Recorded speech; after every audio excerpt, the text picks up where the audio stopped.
यदि ईवीएम रहती है तो थोड़ा सा आसान तरीका से बीजेपी जीत जाएगी। आप कह रहे हैं कि ईवीएम का विरोध है और बैलेट पेपर से चुनाव होना चाहिए। अगर एक तरफा नतीजा आता है ना तो सिर्फ उसकी वजह एक होगी, कोई बीमार होना। ये परेशानी तो आदमी, उसको आप फायदा दे रहे हैं उसके बदले में आप हॉस्पिटल को क्यों नहीं सुधार देते, राशन क्यों देते हो, शिक्षा फ्री दो ना आप। शिक्षा क्यों नहीं दे सकते? 4 साल में 35,000 करोड़ रुपए जनता की जेब से इज्जत के साथ में निकाला है।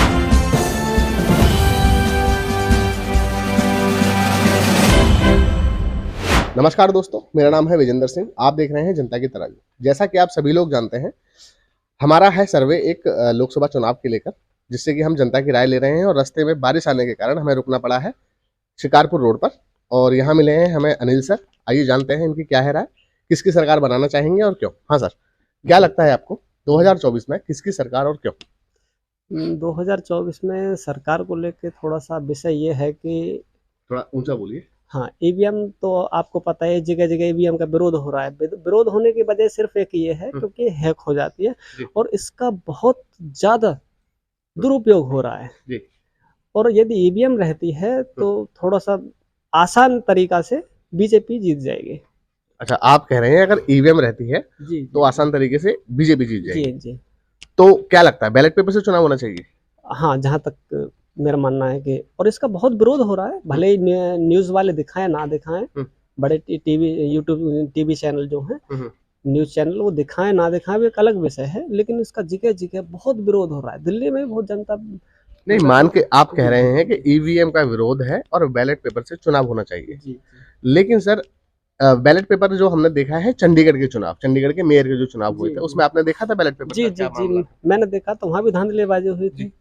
तो फिर मतलब ठोस, मतलब हमें निर्णय कहाँ मिल रहा है, ईवीएम से या बैलेट पेपर से? क्योंकि बैलेट पेपर में भी तो धांधलीबाजी देखने को मिल रही है। हाँ हाँ हाँ, उसमें थोड़ा सा आसान हो जाएगा ईवीएम में, क्योंकि ये हैक हो जाता है। जैसे आप यहाँ बैठे हुए हैं और कोई आदमी कहीं दूर बैठा हुआ है, तो वहीं से अपने जीपीएस, एक तरीका कैसे मान के चलो जैसे जीपीएस से ट्रेसिंग हो जाता है, ऐसे ही आप ईवीएम हैक हो जाएगी। लेकिन बैलेट पेपर से करना इतना आसान नहीं होगा। अच्छा।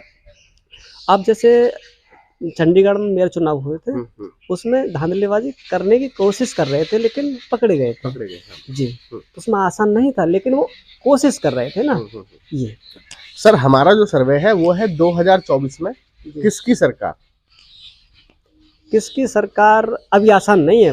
इसके विषय में भाई साहब कहना कि एक तरफा वोट होगी, ये नहीं कह सकते। अगर एक तरफा नतीजा आता है ना तो सिर्फ उसकी वजह एक होगी, ईवीएम। दूसरा ये है कि बीजेपी को चाहते हैं। अभी सर्वे हुआ था, वो सार्वजनिक नहीं किया है, लेकिन कुछ खुफिया एजेंसी होती हैं जिनके जरिए वो हुआ है। लमसम 80 से +% ऐसी है कि जो बीजेपी को चाहती है कि दोबारा नहीं आए। 13% ऐसी है वो ये चाहती है कि मतलब बीजेपी आए, और जो बाकी 6% बचे हैं उनका मतलब वो आए तो भले, नहीं आए तो भले, उनका ऐसा। लेकिन सर, पिछले जो आंकड़े हैं सर्वे के, उसमें 37% जनता जी, 37% लोग ये चाहते हैं, और चाहते ही नहीं है, उन्होंने बीजेपी को चुना भी है वोट के थ्रू। बाकी के जो 63% जनता है, उन्होंने किसी अदर पार्टियों को चुना है, छोटी छोटी पार्टियां या बड़ी पार्टियां जो है। लेकिन जो बहुमत जो मिला है 37% वोटों का या 37% लोगों का, वो मिला है बीजेपी को। आप किस चुनाव के थोड़ा सा बता, 2014 को लेकर कैसे? मैं सर अभी 2014 के बाद से जो प्रधानमंत्री के जो चुनाव हुए थे उनकी बात कर रहा हूँ। 2019 में जी नहीं, ऐसा नहीं है। ये जो जानकारी दिखाते हैं न्यूज चैनल वाले, ये सर, मैं जानकारी में न्यूज की बात नहीं कर रहा हूँ, मैं तो सिर्फ वोटों की बात कर रहा हूँ। 37% जी, 37%।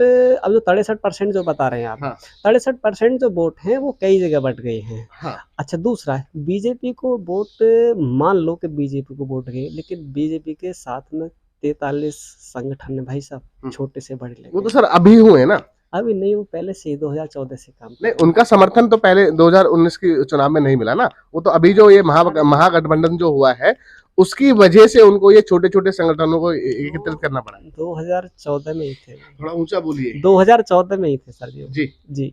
वो ऐसा नहीं है कि अभी आके, लेकिन हाँ ये जरूर है कि थोड़ा सा अब और बढ़ गए हैं, क्योंकि भारत में कई तरह की मंडी लगती है, अनाज मंडी, सब्जी मंडी, कपड़ों की मंडी लगती है।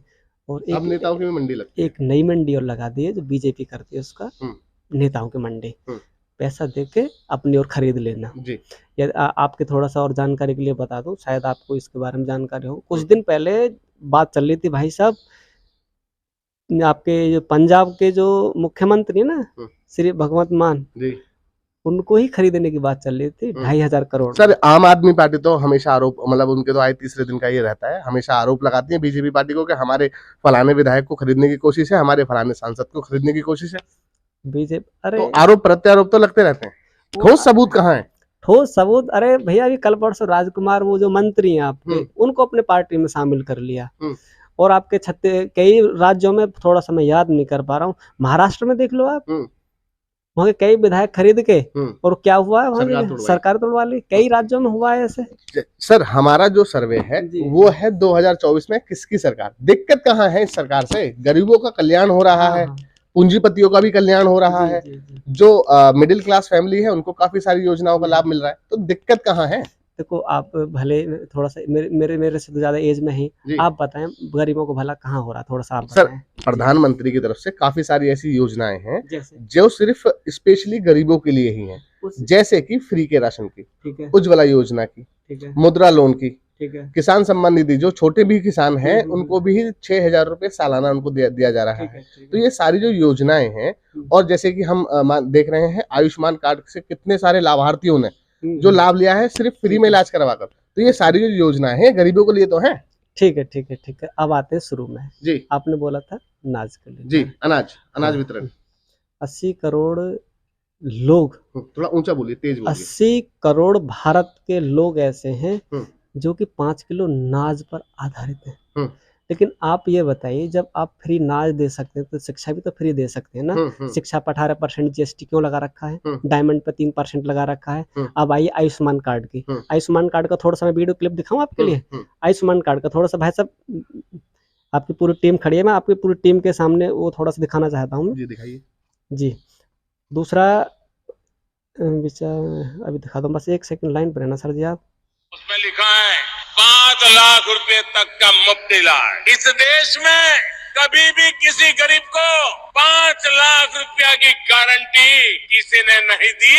ये मेरे गरीब परिवारों के लिए ये भाजपा सरकार है, ये मोदी है, तो आपको 5 लाख रुपए की गारंटी का कार्ड देता है। सर मैं मेडिकल पे बोल रही थी कि एक स्कीम है मध्य प्रदेश की आयुष्मान कार्ड, जिसमें 5 लाख तक मुफ्त इलाज होता है। लेकिन अभी मेरा 2-4 महीने पहले का हालिया एक्सपीरियंस है, 5 लाख में जो मुफ्त इलाज होता है आयुष्मान कार्ड पे, आप चले जाइए मध्य प्रदेश के किसी भी सरकारी अस्पताल में, जब किसी को बड़ा ऑपरेशन या किसी भी चीज को 5 लाख के अंदर करवाना हो, वो हॉस्पिटल वाले एक्सेप्ट ही नहीं करते उस कार्ड को। वो कहते हैं इसका पैसा हमारे तक नहीं आएगा, और जो लोग हैं, जो परिवार है, उसको अपने से कैश देना पड़ता है। अगर उनके पास कोई मेडिकल कवरेज नहीं है, किसी कंपनी में नहीं, उनकी फैमिली वाले, तो उनके खुद के पैसे जाते हैं, वो कर्ज लेकर इलाज कराते हैं, ऑपरेशन कराते हैं। उस आयुष्मान कार्ड का कोई मतलब नहीं है, वो कचड़े के डब्बे में जाता है। सर देखिए, मान के चलें अगर 10 लाख लोगों में से किन्हीं 1-2 लोगों का अगर उसमें इलाज नहीं हो पा रहा है, या किसी भी परेशानी को उनको सामना करना पड़ रहा है, तो इसका मतलब ये नहीं कि वो योजना ही फेल हो गई है।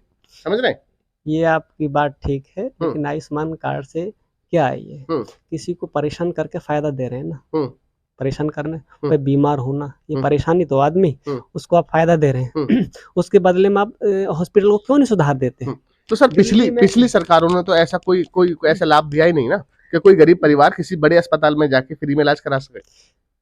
पिछली सरकार के अंदर पिछली सरकार की कुछ कमी थी, इसी वजह से तो इनको बैठाया था। ये भी सेम वो काम कर रहे हैं, तो फिर अंतर कहाँ रह गया? इससे बढ़िया तो वही थी, कम से कम महंगाई तो नहीं थी इतनी, रोजगार तो था भाई साहब।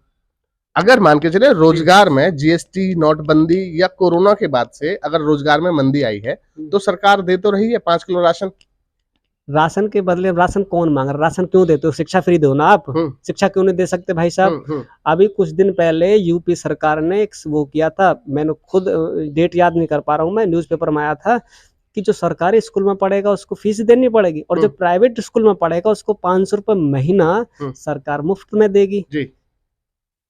क्यों?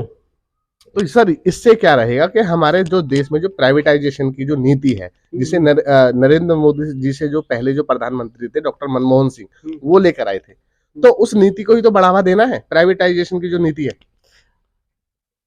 वो उन्होंने हर क्षेत्र में थोड़े लागू किया था, जो कि ये हर तरीके को गलत तरीके से यूज वो कर सर मनमोहन सिंह ने ही प्राइवेटाइजेशन लागू किया था और उन्हीं सरकारों के बाद से ही प्राइवेट स्कूलों में बढ़ोतरी देखने को मिली है।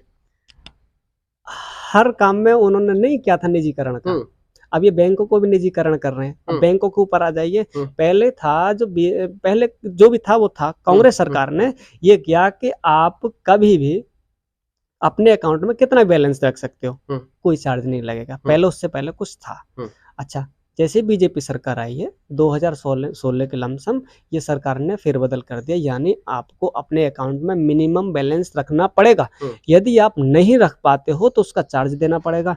और पिछले 4 साल में भाई साहब, कितने साल में, 4 साल में 35,000 करोड़ रुपए जनता की जेब से इज्जत के साथ में निकाला है। पता भी नहीं होगा आपको, इसका एहसास नहीं होगा। क्यों कहीं नहीं होगा? क्योंकि आपकी जेब से गए नहीं, मेरी जेब से गए।